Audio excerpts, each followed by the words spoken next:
Hey, what's up, you guys? It's your boy Min Hang. What we're going to be talking about today is how to awaken, how to come into the realization of your true self, your true nature, how to come into the recognition of the absolute truth, how to experience that. So, awakening. What is the first step to awakening? So, a lot of us, we experience our lives as this body mind.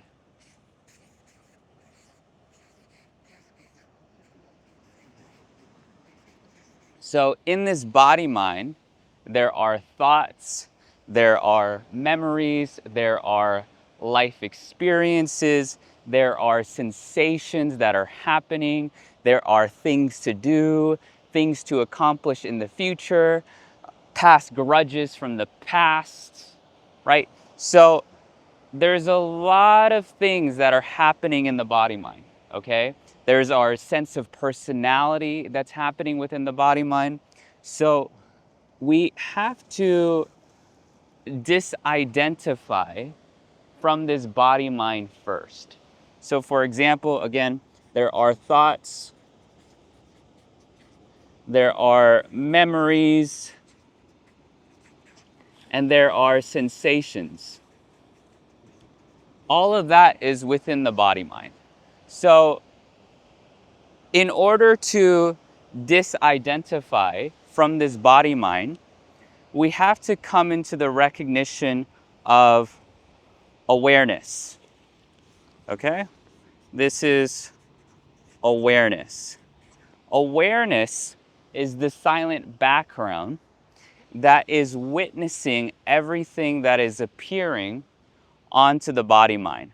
And right now it looks like there's a localized awareness, like right here. But awareness is much more deeper. But for the simplicity of this example, awareness is that which is witnessing the body mind, witnessing the thoughts, witnessing the memories, witnessing the sensations, witnessing everything that witnessing images.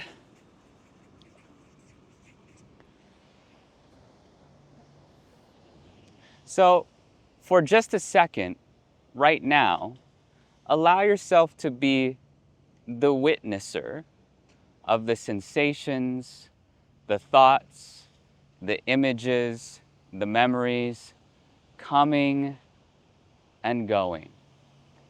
Allow yourself to witness that.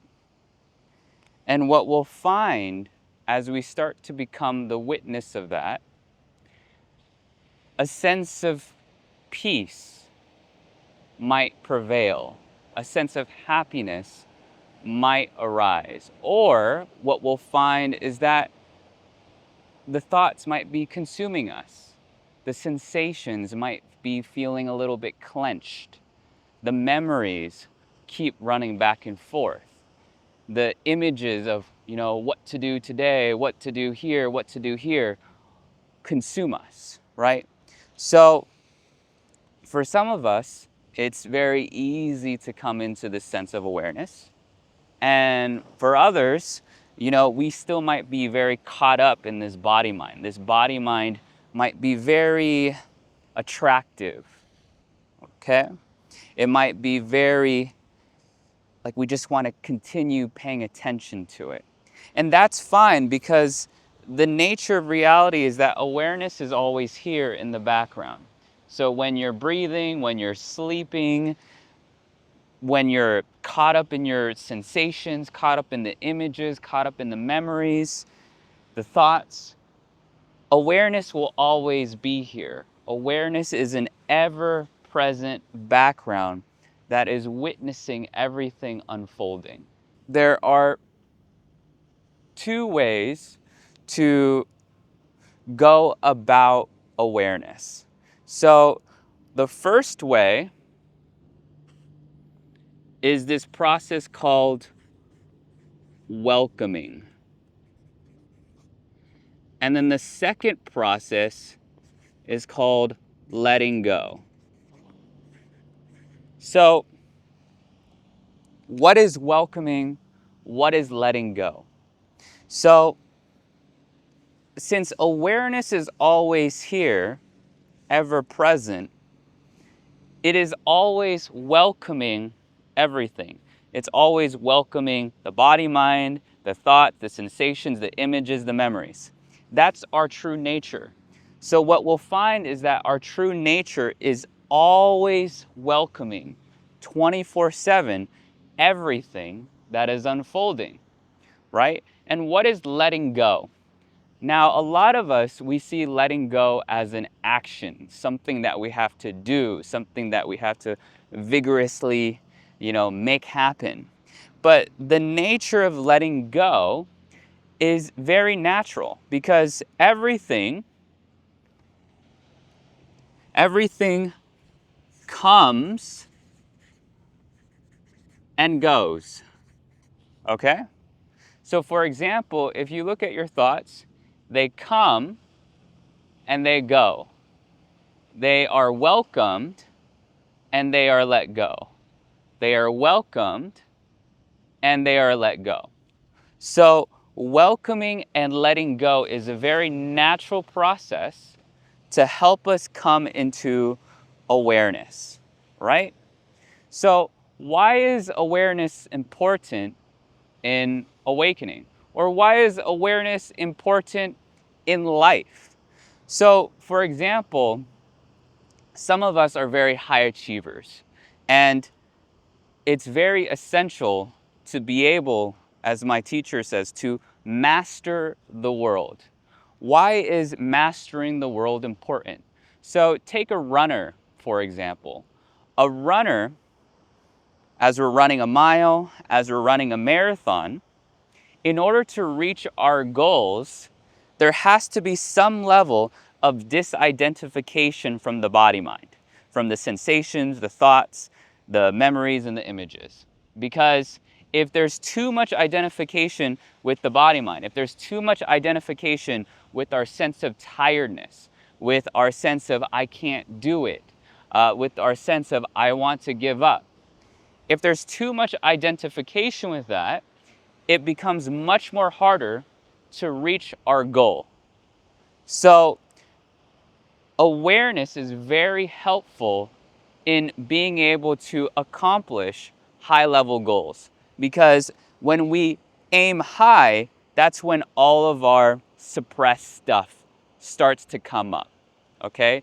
That's when all of our negative programs start to come up. That's when all of our negative sensations start to come up. So it's very important to aim pretty high in order for us to release those sensations, to welcome those sensations. So Lester Levinson, he came up with a 3-step process. So the first experience that we typically have is suppression. I'm just going to put an S right there. And then for number 2, we go into expression. And number 3 is we go into release. So release, I skipped a step, but release is right here, welcoming and letting go. So a lot of us, we're either here or here, suppression or expression, and maybe releasing is very natural. So, but a lot of the world is at expression and suppression, okay? So what is suppression? Think of having a desire, right? Maybe we want to accomplish big things in the world. Maybe we want to go up to that beautiful person that we are very attracted to, but it's not for us. It's too much. So I'm going to suppress my desire to go big, right? Maybe I want $1 million. Maybe I want that the biggest house. Maybe I want amazing food. So a lot of us, we have, if we allow ourselves to be limitless, we can think very big.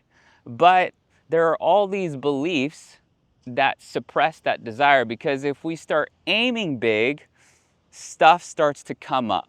right? So suppression allows us to remain comfortable. Like we don't have to have these desires. We can suppress these desires, suppress our sense of expansion because what we are naturally wants to expand. We can suppress that so we don't have to experience all these things that we might be afraid of, right? And typically, when we suppress all these things that we might be afraid of, there's a sense of apathy. There's almost a sense of numbness. There's a sense of we lose almost our excitement of life. There's no longer that sense of aliveness because we want to remain comfortable. Okay? So sometimes the universe or the world is calling us to push ourselves outside of our comfort zone.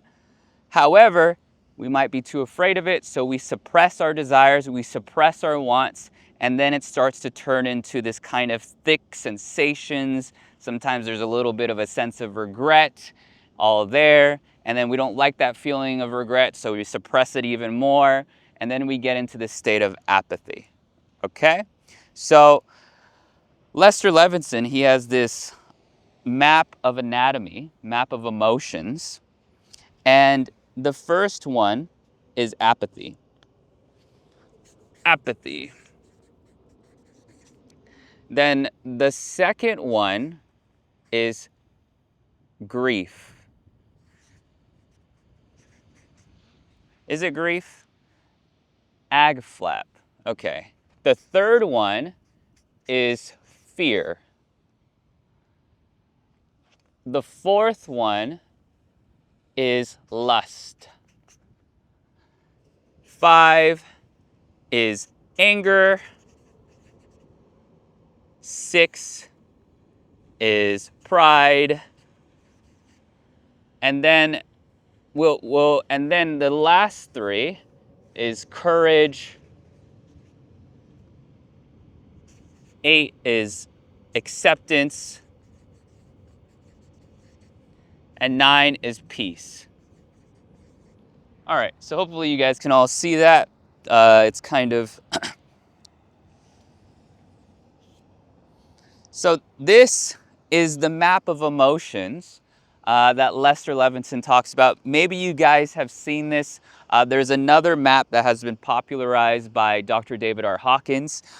This map was actually a big inspiration for Dr. David R. Hawkins. I can share some references. So the map that has been popularized, the origin, I would say, is this. So number 3 is suppression. So a lot of us, we suppress our stuffs. So suppression is 1, 2, and 3.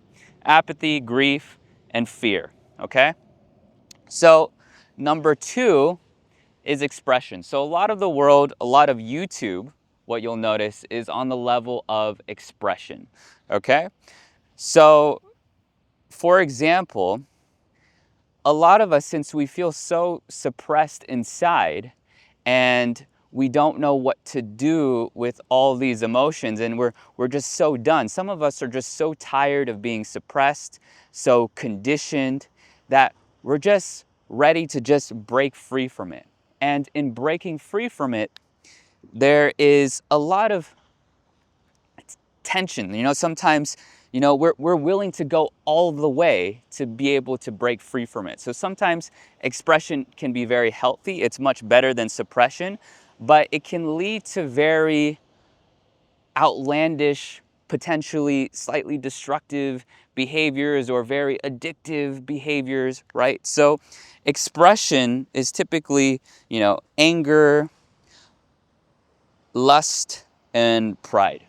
Right? And also expression is courage as well. So the healthy form of expression is just being courageous. So we want to aim to be courageous in life. And when we allow ourselves to be courageous, it helps us start disidentifying from all these sensations, the body, mind, and the thoughts and the negative beliefs. So by being courageous, it helps us connect more with this sense of awareness. Okay? But yeah, if you look at a lot of the world right now, it's like I have to express myself. I have to, be the toughest guy. I gotta be the gangster, or I gotta be, like just wear like the weirdest clothing possible, or have like show my weirdest behaviors, or accept me for all of my wackiness, because there's nothing wrong with those behaviors, but the reason why they're just so out there is because they're just so tired of suppressing themselves. They're so tired of, oh, society is judging me and all these different things. So now they're just ready to just go all out there. They're ready to just go full out and express themselves completely. So expression is much more healthy than suppression. But a lot of us, a lot of social media culture, we don't really talk too much about releasing, okay? So releasing kind of looks boring. It's not entertaining. We want to see people doing crazy things on the internet, going, doing extreme things on the internet. That's entertaining, but releasing is not very entertaining. So that's why we don't see a lot of releasing on places like YouTube. We see more expression, okay? Expressing, and an expression can be very beautiful, it could turn into forms of art, and there's nothing wrong with expression. But we want to be discerning what is healthy expression, aka courage. And again, all it as long as you're leveling up, it's all healthy. Like there's nothing wrong with being angry, there's nothing wrong with being, desiring more things, there's nothing wrong with being, more prideful.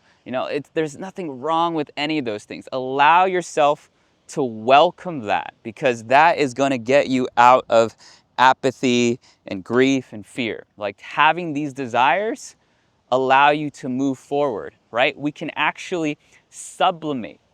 We could actually use those natural human instincts, these shadow desires, right? To be able to channel it into beautiful works of art, beautiful works of creativity, beautiful. You could also channel that energy back into who we truly are, awakening our sense of awareness, right? So nothing wrong with any of this, but we just want to be conscious, right? So what we'll notice is that anything below courage, the sensations start to feel tight. It starts to feel restrictive. It starts to feel not flowing, contracting, tense, heavy, maybe explosive, maybe lacking, needing.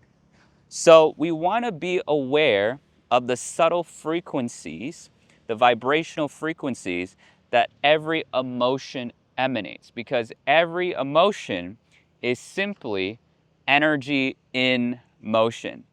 That's all it is. Okay. So after courage, after we've allowed ourselves to be courageous and to sublimate maybe our shadow desires or shadow impulses into something beautiful, after we express it in a conscious way, we can start to allow ourselves to be ready for releasing. So releasing is acceptance and peace, right? When we allow ourselves to release, we start to get into states of acceptance and peace. So acceptance is kind of how we naturally are. Acceptance is an emotion, but if you look at awareness, awareness is naturally accepting of all things. It's naturally accepting of thoughts, images, memories. It's just naturally, unconditionally accepting of everything. So acceptance is almost like the body mind being like, okay, I accept, right? So we're almost behaving like awareness. So as we start to behave more and more like who we truly are, then life starts to become more peaceful. Life starts to become more easy. And who we truly are is actually naturally peaceful. You know, if you look at awareness, nothing is happening. This is just the silent background, and all this phenomena, all this change, all this up and down, left and right is all appearing in this state of awareness. So again, awareness, peace is a natural reflection, a natural quality of awareness. Okay? So as we come into awareness, that's when releasing starts to happen. We start to release this individual self. We start to release this individual identification with this body mind. Because who we truly are is not this body mind. Who we truly are is that which is aware of everything unfolding. Okay? Who we truly are is that which is welcoming and that which is naturally letting go. So what we are is awareness. So awareness is very important. And a lot of us, when we experience awareness, we typically experience it either two ways, maybe three ways if we're conscious enough. So the first way that we experience, or a lot of us experience awareness, is through suffering. So because of suffering, there's just so much density that's happening, and maybe our reputation is gone, maybe all of our money is gone, maybe there's, biological ailments. There's so much, up and down that's happening in our lives, or maybe just a huge effing down, that it's no longer suitable to identify with this body mind. Because if we continue identifying with all these bodily sensations, these thoughts, these memories, these beliefs, if we continue identifying with that, life will just seem to just keep going down and down and down. So through suffering, because everything is going down, we start to come back into who we truly are. Because who we truly are, it doesn't matter if life is going down or life is going up. Who we truly are is always here. So who we truly are is always here. So life can go as down and down and down and down, and sometimes we're just done with it going down, that we come back into awareness. So suffering can allow us to come back into our identity as awareness. The second way to be able to come into awareness, and the best way, in my opinion, to come into awareness, is by mastering the world, mastering our financial lives, mastering our relationships, mastering the body. By mastering the body, by allowing ourselves to have high goals for ourselves, it allows the release process to happen naturally. So for example, when we are doing the best piece of art possible, there is a strong intention to create that best art piece possible. But then, as we start creating this best art piece possible, all these beliefs, all of our self-doubt, all of our perfectionism, all this stuff comes up for us to release it, to become aware of it, and then eventually release it, so it allows the expression, the action, to come about more fluidly. So by mastering the world, mastering our craft, we invite all the negative programs to come up, to be released, and then boom, there's beauty. So awareness is very practical in being able to master the world. And maybe we're done with mastering the world, and now we're just witnessing the body mind doing its thing, and it can master the world or it cannot, whatever. But there's so much beauty in mastering the world, because it calls us into a more limitless expansion. We start to see all these nuances where awareness is. So awareness is an essential reality to come into recognition of, because it's always here. It's always in the background. It's who we truly are. So awareness. Now, one thing to emphasize is that we want to understand the gravity of awareness. So a lot of us, we're like, we come into the recognition, okay, I'm aware. I'm aware of this body mind. I'm aware of these thoughts. Great. Now, how about this? How about this? So we have to start to understand there are so many nuances, so many situations where it's essential to come back into awareness. So awareness is not a one and done thing. It's not, okay, I'm aware, great, I'm aware, da da da da.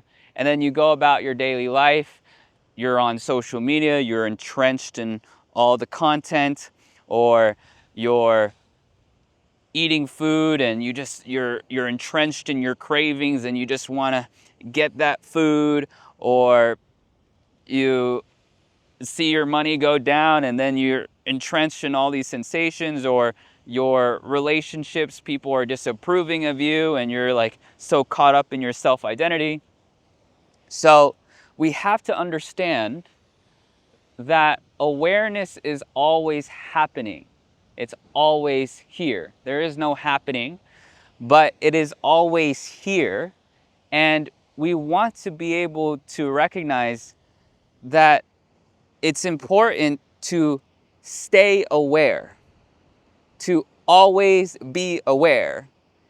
And when you see that it's so essential to always be aware, no matter the context, no matter the situation, again, to emphasize, no matter the context, to always be aware, then life starts to becoming more easy, more flowing, more happy. Okay? So always be aware. And then what you'll see is that you don't have to always be aware, because what you are is always aware.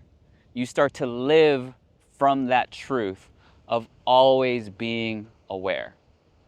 And that's one of the beauties of having a teacher. That's one of the beauties of being in person with somebody. It's the fact that they can always point to when you're coming back into identification with this body mind. It's become so habitual for all of us to identify with this body mind. So that's why I'm so grateful for my teacher, Laura Lucille, because she's always pointing me back to something so radically simple. Awareness. Awareness. Awareness. The answer is almost 95% of the time the same.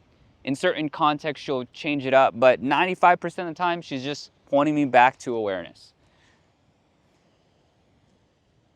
So it's radically simple. It's so simple, yet it's very radical in the way that we approach awareness. Awareness must become a way of life because it is life. So next thing, now that we have become aware,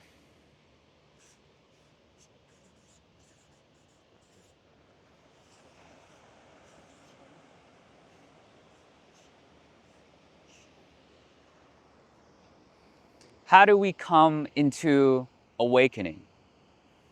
For some of us, we're aware, but I still feel a little bit unhappy because unhappy sensations might be arising. There's this constant ebb and flow still happening. Like, I don't know what awakening is. I know that I'm aware, but this doesn't feel like awakening. There's still problems going on. There's still stuff happening. Like, I'm aware, but I don't feel awakened. Like, I'm very radically aware of everything unfolding, but this doesn't feel like awakening. Like, is this awakening, just being aware? Like, it doesn't feel like it. It doesn't have the vibrational potency, per se.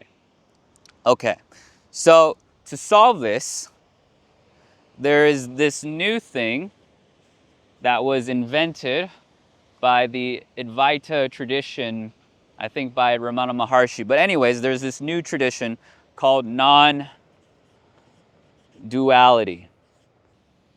is that in non-duality, you start to let go of multiples like 2, 3, 4, and you just get into one. So the essence of non-duality is coming back into oneness. So in non-duality, there is no right or left, there is no good, there is no bad, there is no light, there is no shadow, there is just only one. So why is it important to come into the one? Why is that important?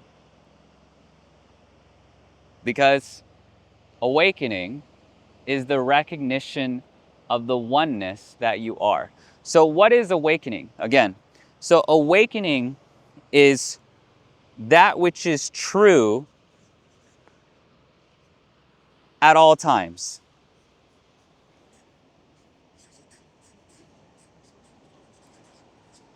That which is absolutely true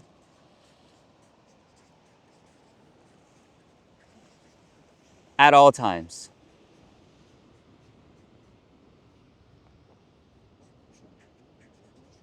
So that's awakening. So awakening is, number one, that which is true at all times. And awakening is also coming into the recognition of who you truly are. So a lot of us, we believe this is who we truly are, the body mind. Okay? Then we start to awaken a little bit and we start to come into awareness.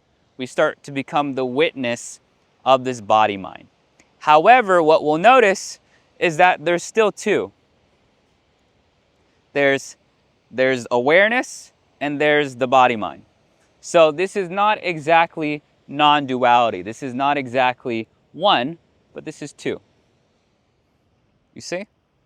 So what we want to get to is the truth that is true at all times. So for instance, let's take 2 plus 1 equals 3. So notice that there is only one answer. There is only one answer. 2 plus 1 equals 3. If all of a sudden 2 plus 1 equals 4, now we start getting into falsehood. But we want to get to the answer that is true at all times. So the essence of truth is something that is true at all times and that there is only one single answer. So we want to ask ourselves, what is the absolute truth? So if there's two, right, like awareness and the body mind, we're not at absolute truth yet. If there's 2 plus 1 equals 4, that means there's two answers, so that's false. You see, so we can't have more than two truths, right? If there's high and low frequencies, although high frequencies allow more clarity, allow us to see better, allow us to see things more truthfully. For example, when we're angry, it's very hard to see things clearly. But when we're more at peace, we start to see the clarity of situations more better. However, that's not absolute truth. So there's a difference between that which is mostly true and that which is absolutely true.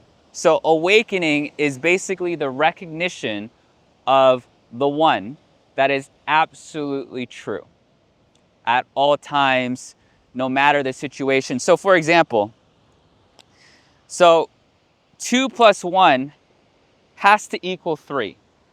But also 2 plus 1 has to equal 3 not only in America, I'm just giving a random example, not only in America, but also has to equal in China. So a quality of truth is that it also has to be omnipresent, that no matter where I'm at in the world, in the universe, the answer is always the same. So whether I'm in America, whether I'm in China, whether I'm in Portugal, 2 plus 1 has to always equal 3. The moment when when 2 plus 1 starts equaling 5 or 4 or 6 because I'm in a different area, no longer are we in truth. No longer is something absolute. So a quality of truth is that which is timeless. It doesn't matter if I'm, 2,000 years ago or now. 2 plus 1 has to always equal 3.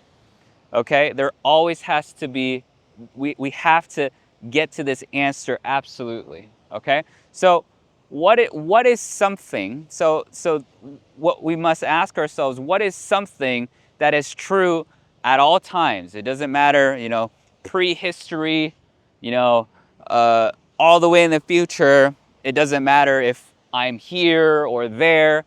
So what is that answer per se?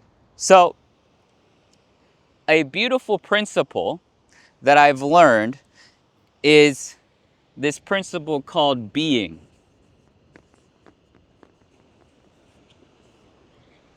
So the beauty of being is that what we'll find is that awareness is being and the body mind is being. And this is the equation of life, okay? If awareness is being and the body mind is being, then we start to see the one being. That there are no separate beings, there is just one being.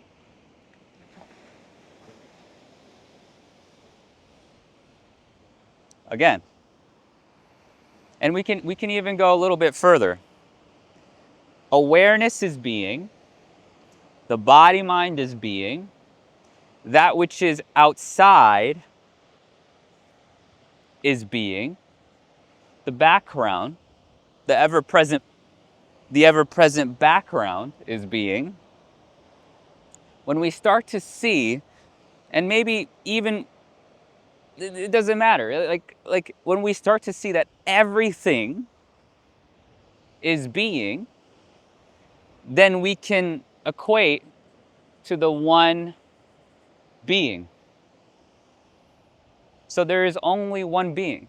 It doesn't matter what time, like if I go back 1,000,000 years from now, it doesn't matter if I go forward 1,000,000 years. 1,000,000 years is being, 1,000,000 years backwards is being. It doesn't, America is being, Portugal is being, China is being. And when we see that the all-encompassing being of everything, we start to see the one being.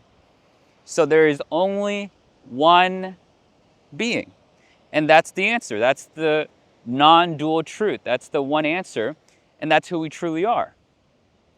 Because who we truly are, if we really want to get to the bottom of who we truly are, it can't be a body mind, because, a body mind has all these, personalities, has all these thoughts, these sensations. We've so identified with an ever-changing persona, an ever-changing body mind. It's not who we truly are.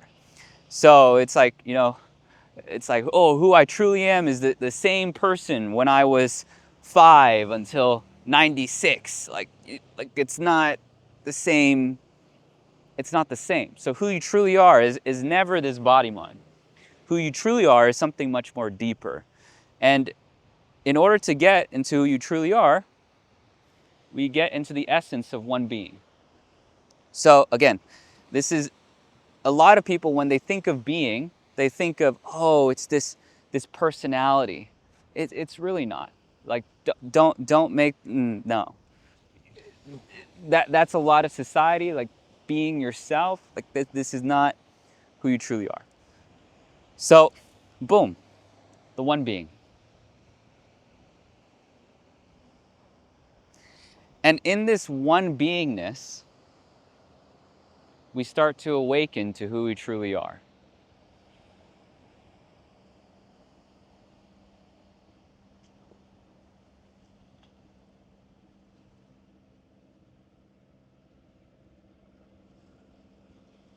In this one being, the borders of separation start to loosen. That even the borders are being. So then we see that there's only one. That we have to release the labels of what we might call awareness or the body mind or borders or high energy, low energy, good, bad. Those are all labels of the one being. So labels create separation, create duality. Words create duality. However, there's only one.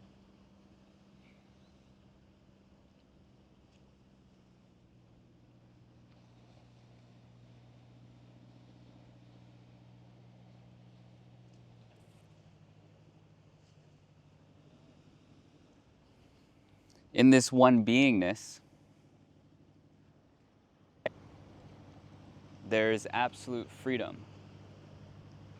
because everything is freely being.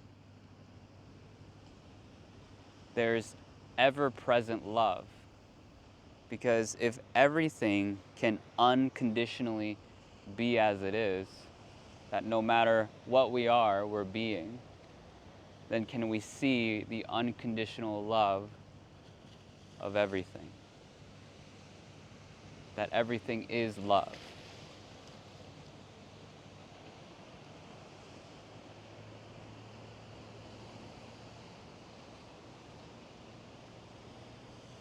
And that being is eternal. It's always been here. And being is also limitless.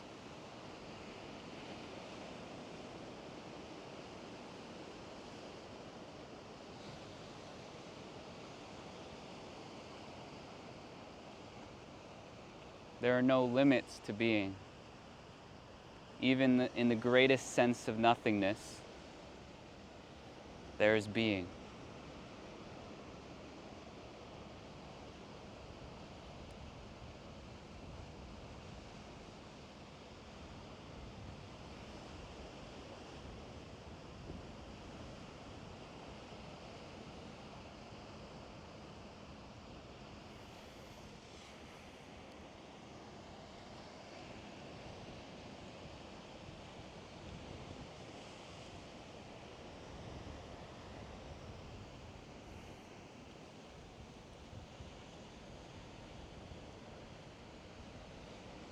So, for those of us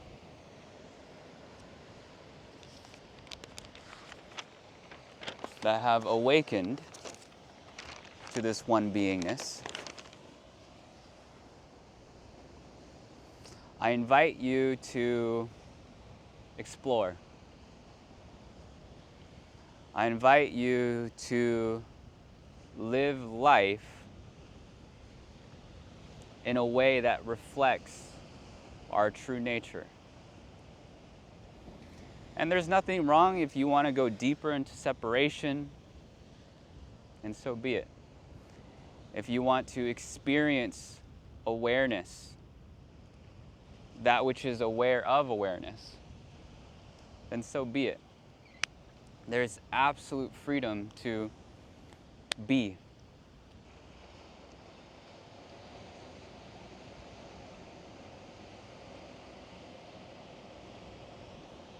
So I hope you guys enjoyed this video.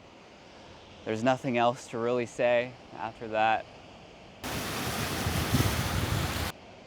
Peace.